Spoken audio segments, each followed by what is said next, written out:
ఎస్వీకేపీ college అద్భుతమైన college అని, చరిత్ర కలిగిన కాలేజ్ అని హెచ్ఎం నల్లపోతుల శ్రీనివాసరావు కొనియాడారు. తాను కూడా అదే కాలేజీలో చదువుకున్నానని, అనేక మందికి, పేదవారికి, బడుగు బలహీన వర్గాల వారికి ఎంతగానో ఈ కాలేజ్ ఉపయోగపడిందని, అప్పట్లో హాస్టల్ కూడా ఉండేదని, అనేక మంది పేదవారికి ఆసరాగా నిలిచిందని అన్నారు. అలాంటి కాలేజ్ కనుమరుగైపోతుండటం ఎంతో బాధాకరమని తెలిపారు. తిరిగి కాలేజ్ ఓపెన్ అయినట్టయితే ఎంతో మందికి ఆసరాగా నిలుస్తుందన్నారు. 4 నియోజకవర్గాలను కలిపి జిల్లాగా ఏర్పాటు చేయాలనే ప్రయత్నాలు జరుగుతున్నప్పటికీ ఊరిలో ఒక్క గవర్నమెంట్ కాలేజ్ లేకపోవడం చాలా బాధాకరమని ఆవేదన వ్యక్తం చేశారు. గవర్నమెంట్ కాలేజీలు లేకపోవడంతో చదువుకోవాలనే ఆసక్తి ఉన్న పేద విద్యార్థులు ప్రైవేట్ కాలేజీలో అధిక ఫీజులు కట్టలేక చాలా మంది విద్యార్థులు చదువుకోలేకపోతున్నారని తెలిపారు. అదే ప్రభుత్వ కాలేజ్ ఉన్నట్టయితే అనేక మంది చదువుకోవడానికి అవకాశం ఉంటుందని తెలియజేశారు. కాలేజ్ రీఓపెన్ అవ్వడానికి పూర్వ విద్యార్థిగా తన వంతు కృషి చేస్తానని తెలిపారు. మీ పేరు? నా పేరు నల్లబోతుల శ్రీనివాసరావు. నేను school assistant physical science MPUPS Ganugupeta Tarlubadu మండలం మార్కాపురం. సార్, ఇప్పుడు మన SVKP college Shri Vasavi Kanyaka Parameshwari college ఉంది కదా, అది సిన్స్ 1967 అన్నట్టుగా మనం చూస్తున్నాం. అప్పటి నుంచి ఎంతోమంది స్టూడెంట్స్ అక్కడ చదువుకున్న వాళ్ళు, అక్కడ చదువుకున్న స్టూడెంట్స్ కూడా గొప్ప గొప్ప స్థానాల్లో ఉన్నట్టుగా మనం చూస్తున్నాం సార్. ఒక 2-3 ఇయర్స్ నుంచి దాన్ని ఆ కాలేజీ కనుమరుగైపోతున్నట్టుగా వింటూ వస్తున్నాం వార్తలు. దాని గురించి మీ ఒపీనియన్ మీరేం చెప్పగలరు సార్ దాని గురించి? అంటే ఎస్వికేపీ కాలేజీ ఒక అద్భుతమైన కాలేజీ, గత చరిత్ర కలిగినటువంటి కాలేజీ. అనేక మంది పేదలు, బడుగులు, బలహీన వర్గాలు, గ్రామీణ ప్రాంత పిల్లలకు జీవితాలనిచ్చినటువంటి ఒక అద్భుతమైన కాలేజీ ఎస్వికేపీ కాలేజీ. అయితే గత ప్రభుత్వము మరి పరిపాలనలో భాగంగా అక్కడ ఉన్నటువంటి స్టాఫ్ అందరినీ గవర్నమెంట్కి పంపించటం వల్ల అక్కడ స్టాఫ్ సరిగా లేకపోవటము, మరి సఫిషియెంట్గా స్టాఫ్ లేకపోవటం అయితేనేమి, బోధన కూడా కుంటుపడటం వల్ల ఈ కార్పొరేట్ కాలేజీలు వచ్చాక మరి ప్రైవేట్ ఎస్వికేపీ కాలేజీ ఒకంత స్ట్రెంత్ తగ్గిపోవటము, మరి ఈరోజు చాలా పూర్ స్ట్రెంత్ ఎస్వికేపీ కాలేజీలో ఉండటం అనేది చాలా బాధాకరమైనటువంటి విషయం. కానీ ఈ ప్రాంత ప్రజలు మరి ఎస్వికేపీ కాలేజీ పూర్వ విద్యార్థులందరూ కూడా మరి తెలుసుకొని ఆ కాలేజీలో మళ్ళీ చేర్పించే విధంగా ప్రయత్నం చేస్తే కాలేజీకి మళ్ళీ పూర్వ వైభవం వస్తుందనేది నా ఆలోచన. ఇప్పుడు మనది మార్కాపురం అంటే మెయిన్ సార్. ఒకవేళ జిల్లా డివైడ్ చేసిన ఒక అనౌన్స్మెంట్ కూడా చేస్తారని అనుకుంటున్నారు చాలామంది. అనౌన్స్ చేస్తామని కూడా మన సీఎం సార్ కూడా చెప్పారు కదా. అలాంటిది మన నియోజకవర్గంలో అలాంటి కాలేజ్ మిస్ అవుతున్నాను, మీరు ఎలా రియాక్ట్ అవుతున్నారు సార్? అటువంటి కాలేజీ మిస్ అవుతున్నందుకు నేను చాలా బాధపడుతున్నాను. ఎందుకంటే ఆ రోజు ఉన్నటువంటి ప్రిన్సిపల్స్ కానీ, లెక్చరర్స్ కానీ, వాళ్ళు ఒక జ్ఞాన భాండాగారం లాంటి మేధావులతో నిండినటువంటి ఉపాధ్యాయ వర్గంతో, అధ్యాపక వర్గంతో నిండినటువంటి ఒక అద్భుతమైనటువంటి కాలేజీ. ఆ రోజు జిఎస్ఎన్ కానీ, జిఎస్ఎన్ఆర్ కానీ, మరి మ్యాథమెటిక్స్లో నాగేశ్వరరావు గారు కానీ, ఫిజిక్స్లో ఐవిఎన్ఆర్ కానీ, ఇంగ్లీష్లో RRR బీవీఎస్ గారు కానీ, మరి అనేక మంది ఫిజిక్స్, మరి కెమిస్ట్రీలో రామయ్య గారు, ఈశ్వరయ్య గారు, పుల్లయ్య గారు, మరి ఇట్లా తెలుగులో పెద్ద పెద్ద నాసరయ్య గారు, ఇట్లా బాటనీలో అద్భుతమైనటువంటి మరి జ్ఞానముతో నిండిన జ్ఞాన భాండాగారం కలిగినటువంటి అధ్యాపక వర్గం అంతా రిటైర్డ్ కావటం, అది ఒకంత ఇప్పుడు ప్రైవేట్ పరం కావటం మరి చాలా దురదృష్టకరం. మరి అలాంటి పూర్వ వైభవము రావాలంటే స్థానిక శాసనసభ్యులు, గౌరవ శాసనసభ్యులు కందుల నారాయణ రెడ్డి గారు కూడా అదే కాలేజీ మాజీ స్టూడెంట్, పూర్వ విద్యార్థి, మరి మాజీ ఎమ్మెల్యేలు, ప్రస్తుత ఎమ్మెల్యే చాలామంది మరి గొప్ప గొప్పలు ఆ కాలేజీ నుంచి ఉత్పత్తి అయినటువంటి విద్యార్థులని నేను ఈ సందర్భంగా తెలియజేస్తా ఉన్నాను.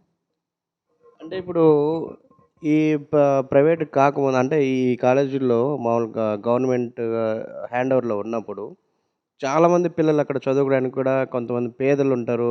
అప్పుడు ఒకవేళ ప్రైవేట్ కాలేజీలో డబ్బులు కట్టలేక మనకు ఒక గవర్నమెంట్ కాలేజ్ ఉందని ఇంట్రెస్ట్ చూపించేవాళ్ళు. అంటే అలా ఉండబట్టి, గవర్నమెంట్ కాలేజ్ ఉండబట్టి చదువుకునే వాళ్ళు ఎక్కువ ఇంట్రెస్ట్ చూపిస్తారు సార్. ఇప్పుడు అది మూసేశారు అనుకోండి, అలాంటి పేద పిల్లల పరిస్థితి ఏమంటారు? మరి అట్లాంటి కాలేజీ మూతపడటం వల్ల చాలామంది గ్రామీణ పేద బడుగు బలహీన వర్గ విద్యార్థులు డబ్బులు కట్టలేక మధ్యలో కూడా విద్యను ఆపేసి వాళ్ళు విద్యను కోల్పోయేటువంటి పరిస్థితి ఈరోజు ఎస్వికేపి కాలేజీ ఆ, మరి క్లోజ్ కావటం వల్ల జరిగే నష్టమని ఈ సందర్భంగా తెలియజేస్తా ఉన్నా.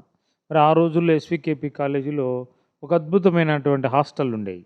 హాస్టల్ విద్యార్థులకు మేనేజ్మెంట్ హాస్టళ్ళు, రూములు, హ్యాపీగా బ్రహ్మాండమైన భోజనాలు పెట్టేవాళ్ళు హాస్టల్లో.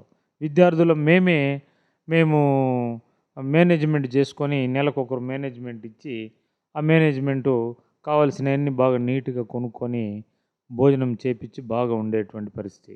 ఈరోజు హాస్టల్ ఫెసిలిటీ లేదు, మరి బోధన స్టాఫ్ లేకపోవడం వల్ల మరి ఈ కాలేజీ ఈరోజు సుదూర ప్రాంతాల నుంచి వచ్చేటువంటి విద్యార్థులు ఎక్కడికక్కడ స్కాటర్ అయిపోయి కాలేజీ ఈరోజు బలహీనపడటం అనేటువంటిది జరుగుతూ ఉంది.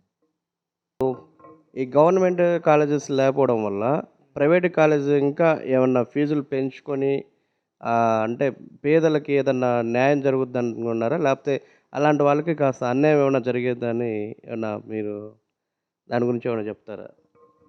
అంటే జనరల్గా ఈరోజు ప్రతి ఒక్కరూ పేదలు ఉన్నోళ్ళని లేకుండా ప్రతి వాళ్ళు పేదలు కూడా బడుగులు గ్రామీణ ప్రాంత ప్రజలు పిల్లలకు విద్య కోసం అప్పైనా చేసి ఈరోజు మరి విద్యనైతే పిల్లలకు అందిస్తూ ఉన్నారు.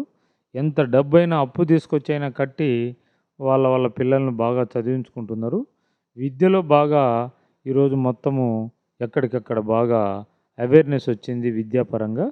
కాబట్టి దానివల్ల మరి ఈ కాలేజీ లేకపోవటం వల్ల నష్టపోయే వాళ్ళ సంఖ్య ఎక్కువైనప్పటికీ వాళ్ళు ఆల్టర్నేట్ మార్గాన్ని చూసుకుంటున్నారు ఇది లేకపోవటం వల్ల.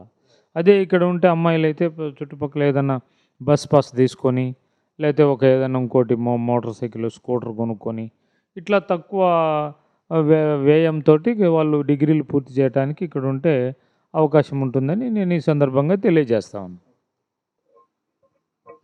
సరే, ఇప్పుడు ఆడపిల్లలకి చదువుల విషయంలో ప్రైవేటు ఇప్పుడు గవర్నమెంట్ కాలేజీలు ఉంటే సరే, మ్యారేజ్ అయ్యేంత వరకు గవర్నమెంట్ కాలేజే కదా, చదివిన తర్వాత ఇంటర్మీడియట్ లేకపోతే డిగ్రీ కంప్లీట్ అయిన తర్వాత పెళ్లి చేయొచ్చు, గవర్నమెంట్ కాలేజ్ అని ప్రిఫరెన్స్ ఇస్తున్నారు. అలాంటి మా పేరెంట్స్ కూడా ఉన్నారు. లేదు, ఇప్పుడు గవర్నమెంట్ కాలేజ్ లేదు కాబట్టి అచ్చం ప్రైవేట్ కాలేజ్ పంపించి ఆడపిల్లని చదివించి పెళ్ళి చేసేంతవరకు అట్లా ఆ పేరెంట్స్ అలా ఆలోచిస్తారంటారా? మీ ఒపీనియన్ ఏంటి? అంటే జనరల్గా ఈరోజు మహిళల్లో విద్యా పర్సంటేజ్ పెరిగింది, కానీ ఈరోజు కూడా పేరెంట్స్లో ఇద్దరం ఒక అబ్బాయి ఒక అమ్మాయి ఉంటే అబ్బాయిని ప్రైవేట్ కాలేజీకి పంపించుకోవటము, అమ్మాయిని గవర్నమెంట్ కాలేజీ ఏదో చదివిన వరకు చదువుతులేమనేటువంటి ఒక ధోరణిలో మరి ఈరోజు గ్రామీణ ప్రాంత తల్లిదండ్రులు ఈ బాలికల విద్య మీద ఒక రకంగా కొద్దిగా విద్య మీద చిన్న చూపే ఉంది. కాబట్టి దాన్ని ఆ చిన్న చూపును అంటే చిన్న వయసులో ఆడపిల్లలకు పెళ్ళిళ్ళు చేయటము, వాళ్ళు చిన్న వయసులో పెళ్ళి అయిపోయాక అక్కడికి పోయాక ఆ సంసారం ఎలా చేయాలో అక్కడ ఉండే వాతావరణం ఆ కుటుంబ నేపథ్యానికి అలవాటు పడకుండా ఎంతోమంది డిస్టర్బ్ అయ్యి ఇబ్బంది పడేటువంటి వాతావరణం ఉంది. అలా కాకుండా ఉండాలంటే మన ఇలాంటి పెద్ద మంచి ప్రభుత్వ కాలేజీలు ప్రభుత్వ కళాశాల ఉన్నట్లయితే అనేక మంది బస్ పాసుల ద్వారా కానీ ఆటోలకు కానీ వచ్చి పల్లెటూళ్ళ నుంచి కూడా వచ్చి ఇక్కడ డిగ్రీ వరకు పూర్తి చేసుకునేటువంటి పరిస్థితి ఉంది. అట్ ది సేమ్ టైం పెద్ద క్యాంపస్, పెద్ద ఎస్టాబ్లిష్డ్ ఎస్వికేపి కాలేజీ రూమ్స్ కానీ ల్యాబ్స్ అద్భుతం. అక్కడ ఉండేటువంటి ల్యాబ్స్ సూపర్ అన్నమాట. మేము అప్పుడు ప్రయోగాలు చేసేవాళ్ళం ఇంటర్మీడియట్లో. చిన్న చాలా అద్భుతం ఎక్విప్మెంట్ ఉందన్నమాట. అలాంటి ఎస్టాబ్లిష్డ్ కాలేజీ ఈవెన్ ఒంగోలులో కూడా లేదు. జిల్లా హెడ్ క్వార్టర్ అయిన ఒంగోలులో కూడా ఎస్వికేపి కాలేజీ లాంటి ఎస్టాబ్లిష్డ్ కాలేజీ లేదు.